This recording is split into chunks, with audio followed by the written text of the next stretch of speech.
povo. Vamos dar sequência às nossas aulas sobre produção textual, sobre argumentação, voltadas aí para o Enem. Então, hoje nós vamos falar da introdução. Introdução de um texto, na verdade, a apresentação do tema, a apresentação do assunto, de modo a contextualizar o leitor.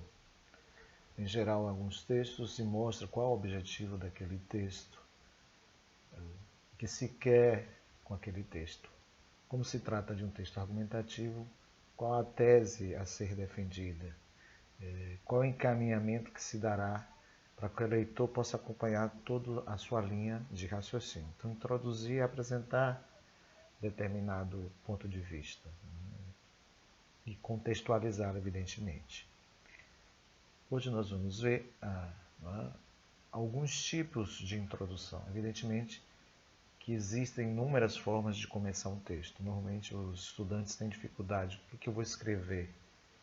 Como é que eu começo o meu texto? Então, aqui são alguns recursos. Existem milhares e milhares de recursos. O importante, muito mais do que questões técnicas, é você ter um plano, um planejamento. Esse planejamento é que vai orientar toda a sua produção textual. Então, antes de iniciar qualquer texto, é preciso fazer um planejamento, organizar suas ideias, montar um banco de ideias. E aí você, à medida que você vai constrói esse banco de ideias, você seleciona as ideias mais importantes, as ideias secundárias, e aí você monta, então, um esqueleto para o seu texto. Isso vai fazer com que você ganhe tempo e, ao mesmo tempo, vai fazer com que você não se perca ao longo da sua produção textual.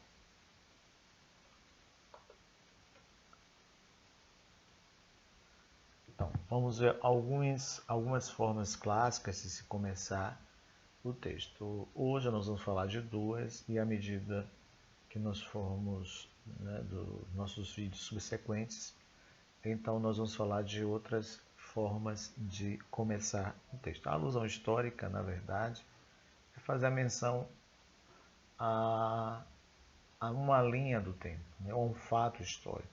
Existem temas que sugerem ou que podem levar a esse tipo de raciocínio. Ou seja, se fosse um tema, por exemplo, com a democracia no país, processo de democracia em nosso país. O próprio tema, por si só, ele já sugere trabalhar em cima de questões históricas, do desenvolvimento da democracia, quando ela surgiu, a origem da democracia e como ela se desenvolveu no país, por exemplo. Então, se a gente tomar que a democracia ela nasce no berço da Grécia Antiga, o que é a democracia, Então, existem diversas formas de você começar o texto que a gente vai ver ao longo dessas videoaulas, mas uma delas seria justamente fazendo menção a essa linha temporal. Então, a democracia na Grécia Antiga, a democracia quando foi instituída no nosso país a partir da década de 90, década de 80, a partir do processo democrático, Constituição Democrática. Tudo isso pode ser um gatilho para você começar o seu texto. É claro que isso depende muito depende do tema que será discutido. Vamos ver um exemplo aqui. Antes desse exemplo, vamos ver aqui. Então, vou ler para vocês. Remexendo o histórico brasileiro, desde a era Vargas até a ditadura de 64, percebemos que a nossa vida política é, antes de tudo, um oceano de violência. Acreditar que a natureza do brasileiro é sobremaneira pacífica é apagar a história, é idealizar de modo humanista uma nação nada pacífica. Então, a questão aqui, a tese a ser defendida é de mostrar que a natureza do brasileiro, se tratando sobretudo do cenário político, não é uma natureza de cunho pacífico, como a todo um mito, né, de brasileiro, da cordialidade do brasileiro. Então, e essa tese aí parte do princípio da questão histórica, né, do processo de construção histórica a partir da era Vargas.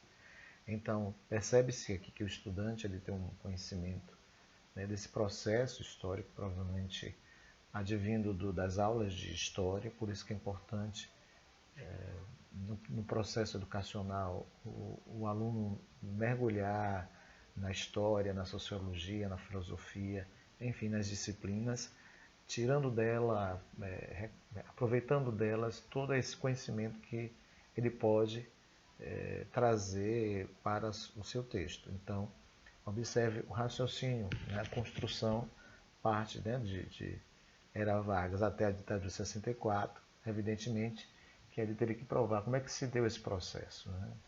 A ditadura militar foi um processo extremamente né, como toda ditadura, de violência, de violência aos direitos, de violência às instituições, de violência ao cidadão.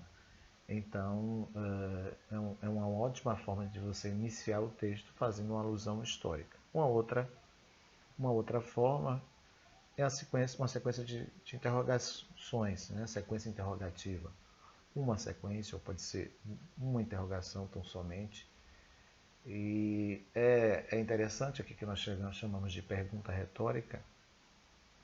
Ela é retórica apenas para o leitor, porque você precisa ter no seu raciocínio todo o seu planejamento. Então, é preciso, por exemplo, trazer uma questão e essa questão vai ser discutida ao longo do seu texto, ao longo do seu desenvolvimento. Ou duas questões, ou três questões, mas é preciso que, sem saltos temáticos, os estudantes desenvolvam cada uma dessa questão proposta, porque apenas é um gancho, né? A pergunta então somente é um gancho, é uma forma de trazer uma reflexão, mas é preciso que o estudante então responda essas questões de forma sutil. Ele vai desenvolvendo, vai mostrando essas respostas ao longo do seu texto. Vamos ver aqui um exemplo para ficar mais claro. Quais as reais oportunidades dadas à criança brasileira hoje? Quantos terminarão a faculdade? Quantos concluirão um curso técnico ou mesmo ensino fundamental? Então, para falar dessas questões voltadas para a educação, processo educacional, as oportunidades que são dadas às crianças. Então, o autor aqui produziu três questões que, evidentemente, deverão ser respondidas ao longo do texto. Eu sugiro que, em vez de três, né, não começar logo com as questões, fazer uma breve, né, uma ideia inicial e, ao final, então, propor uma questão ou duas questões conforme o domínio daquele conteúdo. Né? Por exemplo, se a gente fosse falar de felicidade, né? A ideia de felicidade. A felicidade, ela se transforma e ela apresenta ao longo da história conceitos advindos de diversas disciplinas, da sociologia, da filosofia, da psicologia. Mas, para o brasileiro, o que é felicidade? O que é ser feliz? De forma simples, evidentemente, aqui improvisado, mas perceba-se que há uma breve introdução, uma ideia inicial, tecnicamente, segundo Otto Garcia, chama de tópico frasal, a ideia núcleo, né, do parágrafo.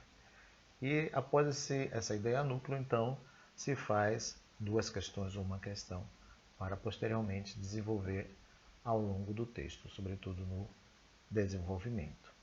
Então, é isso por hoje. Espero que tenha ficado claro. Essas são duas formas de você começar a sua introdução.